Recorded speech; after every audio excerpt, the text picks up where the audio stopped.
ini cerita kenangan ya, semua kita pasti punya kenangan. Di antara yang beliau ngendikan ke saya sorifan tuh begini, hak sok senggawa agama itu pegawai negeri gitu. Wong berhubung saya ada pegawai negeri yang bantah, makili bantai konco-konco termasuk Pak Asnawi kira-kira yang bantah.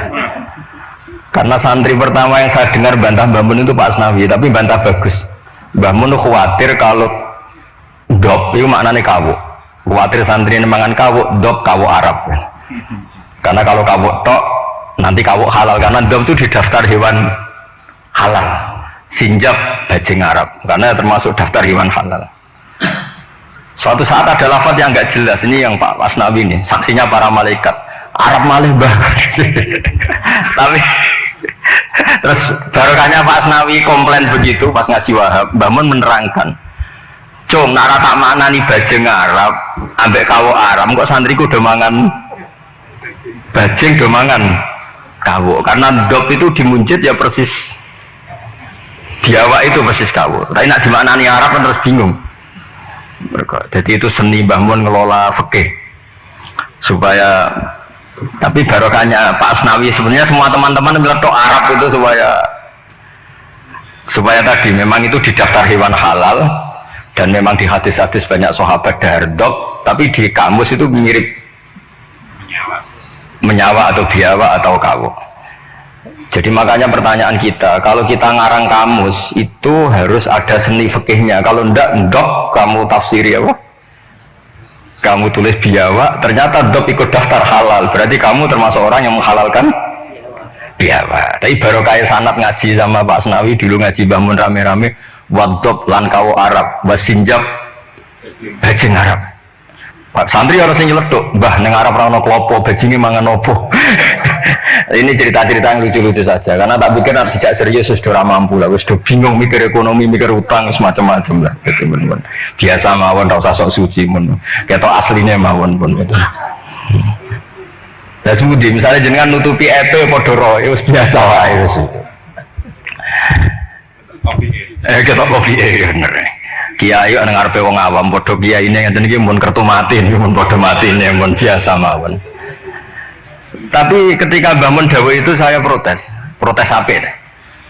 Lah anak santri tempu dia, santri kawan santri gak mesti manfaat. Mungkin bakas agama ya. Lama-lama saya ini jadi kiai, ya jadi kiai betul. Karena bapak saya sudah wafat 2005, terus saya jadi kiai. Lama Pak Asnawi karena sudah lama beliau semenjak abahnya meninggal sudah jadi kiai. Maka terus saya beberapa kali itu punya muhibbin yang dokter, yang tentara. Itu kalau cerita begini, ini kisah nyata. Gus saya ini dokter loh, lebih keren dibanding jenengan.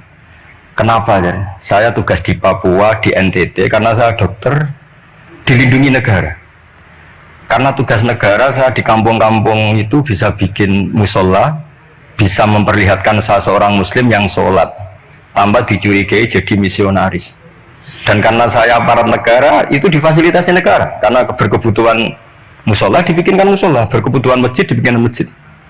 Begitu juga tentara-tentara yang di daerah-daerah minoritas, mereka dengan enaknya bikin masjid, menunjukkan keislamannya karena formal pegawai negeri.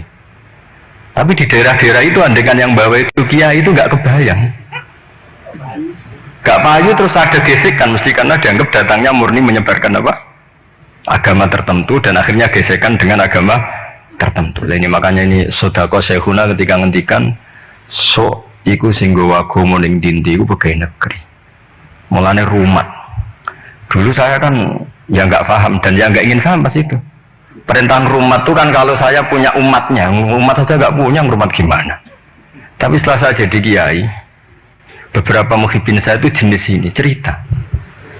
Jadi begitu juga di negara-negara Eropa. Itu awal ada masjid ya karena ada kedutaan yang menampung orang-orang Indonesia. Akhirnya fasilitasi beberapa mahasiswa dan TKI di sana akhirnya bikin masjid. Artinya ijtihad besar Mbah Mun adalah berkoalisi dengan negara. Beliau bisa mengelola begitu indahnya dakwah yang gak benturan antara ulama dan apa? Umar dengan cara seperti itu. Jadi ini kenangan-kenangan kita. Saya tidak mengatakan saya kita karena beliau ngendikan gitu mutawatir, musyahad, ma'ruf, benana, benahum semuanya tahu. Cuma mungkin tidak semuanya paham karena gak ngerasa lo jadi kiai lah, itu yang masalahnya. Nah, aku sudah jadi kiai jadi paham. Karena kalau saya tawaduk malah saya diangkat derajat oleh Allah, mendingan sombong ben rapati diangkat kan gitu. Kadang ya ono santri tawaduk, wes tawas. Tapi justru ngaku tawaduk itu mutakabir cara hikam. Jadi biasa wae, jujur biasa.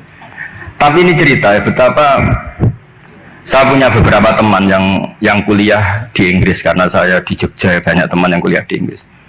Itu kenangannya ya gitu, difasilitasi kedutaan, kemudian ada masjid, ada komunitas kajian Islam. Jadi segampang itu kalau negara atau aparat negara bawa Islam karena mereka formal dan rohnya ini dibantu kiai. Sehingga kalau mereka ada muskilat, halul muskilatnya tanya kiai. Beberapa dokter kalau tanya fikih detail tanya saya, tapi mereka di daerah-daerah itu tanpa ada hambatan karena mereka pegawai apa? Negeri. Nah tolonglah istiad-istiad Mbah Mun begini, itu yang beliau maksud ala muqtado da'awi majaril aqwan al mukhtalifatis syu'un wal khisab. Jadi kita saksi semua kita adalah saksi. Karena ijtihad khossoni bidzalika syekhuna itu menurut saya kurang keren. Kalau dalam ilmu hadis semakin mutawatir semakin bagus. Kalau kita ini malah kualik, semakin ahadi semakin keren. Wah, orang beruang dijazai Mbah Mun. Itu cara saya agak keren karena tidak mutawatir. Tapi banyak santri yang ngaji ini mustalah hadis tapi malah bangga khossoni bidzalika syekhuna. Menurut saya malah seneng yang umum. Karena umum ini mutawatir, bukan riwayat ahadi. Kalau ilmu hadis kita tahu kan mutawatir sama ahadi itu keren mutawatir. Sehingga saya tidak perlu cerita ahadi karena nanti semua orang subjektif, semua orang punya kenangan. Ya nanti yang ribet kalah semua sama tukang pijet. Semua kenangannya Mbah Mun masih berjarak. Saya tukang pijet, jismi ala jismi. Wah ya ribet kalau gitu. Jadi saya yang bagian hujan, nanti yang serius ke Zofur kemarin. Dan saya itu kalau ada riwayat dari Mbah Mun, kalau nggak paham ya tanya Gus Kamil, tanya Gus Zofur yang seangkatan saya. Karena sepinter-pinternya kita tetap tahu putra-putra beliau, karena yang lebih dekat lebih. Saya juga mengalami hal yang sama ketika saya dengan bapak. Sepinter-pinternya santri, kalau tentang mazhabnya bapak itu ya pinter saya. Karena roh pawone, cara Jawa roh pawone. Bapak itu diantara ajarannya itu ya yang lucu-lucu aja sederhana. Kata bapak, hak kejogeman ngaji ku tenanan serius. Pengen apa? Uang sing ngaji ku sudah kakean utang wis ruwet. Wis nang omah bingung, pas ngaji mbok bingung no. Uang mikir utangnya bingung, uang mikir neraka tambah bingung. Jadi sanad saya memang seperti itu. Jadi ra kena disalahno memang. Kalau sanad sampeyan uang wis kurang ajar, mbok jago yang tambah kurang ajar. Monggo itu sanad jenengan. Sanad saya dah seperti itu. Jadi ini kan urusan pilihan manhaj. Napa pilihan apa? Manhaj. Tapi kenangan terbesar kita, saya tidak mengatakan saya kita, adalah penghormatan Mbah Mun pada tentara, pada aparat negara. Saya dulu itu ya iskal lah, kalau boleh dikatakan iskal. Tapi setelah melihat al-aqwan yang seperti ini, ternyata ada masjid, ada Islamic Studies, bahkan ada IAIN. Di Papua itu ada IAIN, rektornya beberapa kali datang ke saya. Mereka tidak dapat perlakuan Papa karena ya resmi, ada N-nya tadi. Coba kalau yang bikin sampean pondok di sana. Waduh, aneh. Jadi awalu hadatin itu adalah al-i'lam, setelah i'lam itu diakui negara.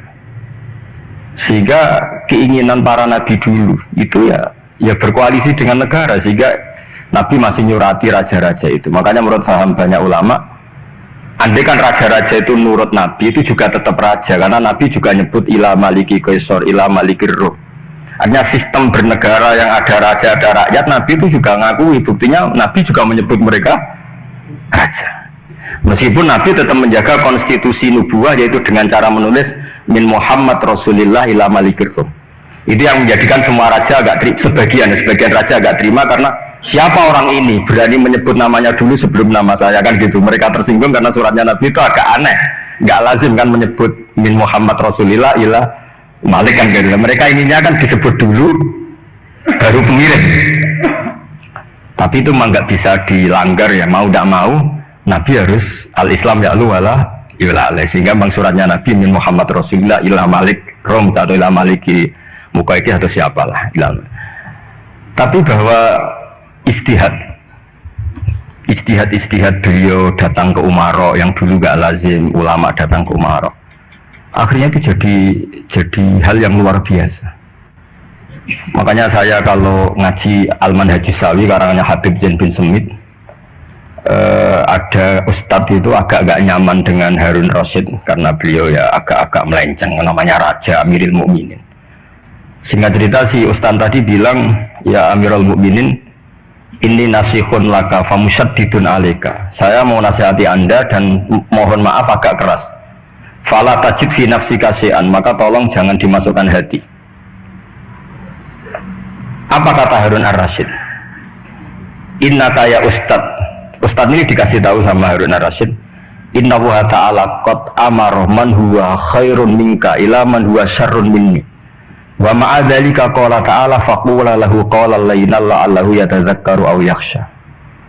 Kamu tidak usah nasihati saya dengan cara kasar, kata Harun Ar-Rasyid. Allah pernah mengutus orang yang lebih baik ketimbang kamu. Man huwa khairun minka, yaitu Nabi Musa dan Harun. Ila man huwa syarrun minni, yaitu Fir'aun. Itu saja harus beretika faqula lahu qawlan layyinan. Kok kamu hanya ustadz ngandani saya sama-sama muslim kasar? Udah dalam opo? Cara Pak Hamid takbir opo kan kira-kira gitu. Jadi ketika kita menemukan seperti itu, ingat lagi betapa Mbah Mun itu layyinal janib. Apa ya, insyirahas sodri, intilakotal waji, tolkal waji, dan seterusnya dan seterusnya. Ini sanad-sanad yang semua kita bersaksi, semua kita tahu. Terus kedua, sekaligus ini terakhir. Jadi jangan order lama-lama, nanti sama-sama nggak enak. Guru teman tuh tidak baik. Ini nanti sebenarnya diundi ya nggak apa-apa, nggak harus saya ini. Yang salah saya di sini itu tidak keren, karena posisi makmur diperintah, bukan amir. Jadi keren jenengan. Gus Pak tak sewa takon ngomong nurut. Jadi nanti saya kalau ketemu Allah, man huwal mutawaddi, mesti menang saya. Ana makmur, wa antumul amirun. Terus kedua, ini semua kita juga bersaksi. Saya yakin zaman Pak Asnawi, Mas Hamid semua bersaksi. Nah, yo fikih aneh, petani ku wis marat, gegeringan di koyo akeh wajib zakat. Mergo sing ditandur kut, yaiku padi. Petani kakao zaman itu populer-populernya kakao, suge-suge tumpaane mobil gak wajib zakat. Mergo sing ditandur ora kut. Itu mulai dulu ya terus menggulirkan itu, dan beliau dengan sabar gulirkan saja tapi tidak fatwa. Seorang lagi gulirkan saja tapi tidak fatwa. Dan sampai pada akhirnya, seorang lagi pada akhirnya beliau mulai fatwa. Meskipun ini kenangan-kenangan kita, meskipun ya masih ngeper, maksudnya ngeper itu ya tidak bilang wajib, tapi ya tidak bilang nggak wajib. Ini beberapa khas-khas beliau ketika, dan karena saya ngaji ini agak detail karena memang setiap ketemu itu, setiap ketemu ditanyakan kitabku wis apik. Terus ono sing kowe ra setuju to, setuju dan guru kula setuju bahwa orang ngono. Tapi ini cerita yang akhirnya beliau menulis itu secara detail di bab masalah zakat naqdiyah sampai zakat qut yang dulu disampaikan secara guyon-guyon. Seorang lagi dulu disampaikan secara guyon-guyon dengan santai, lama-lama ditulis. Ini tak tulis. Saya masih ingat betul dulu kan Mbah Mun gojolnya gitu, petani beras itu gabah wis gegereiren nanti koyok ake wajib zakat mergo sing ditandur kot. Sementara petani kakao cengkeh sugih gara-gara ditandur tidak kot, tidak wajib zakat. Ternyata guyonan-guyonan itu Pak Asnawi akhirnya ditulis di sini sama beliau, saya baca ya.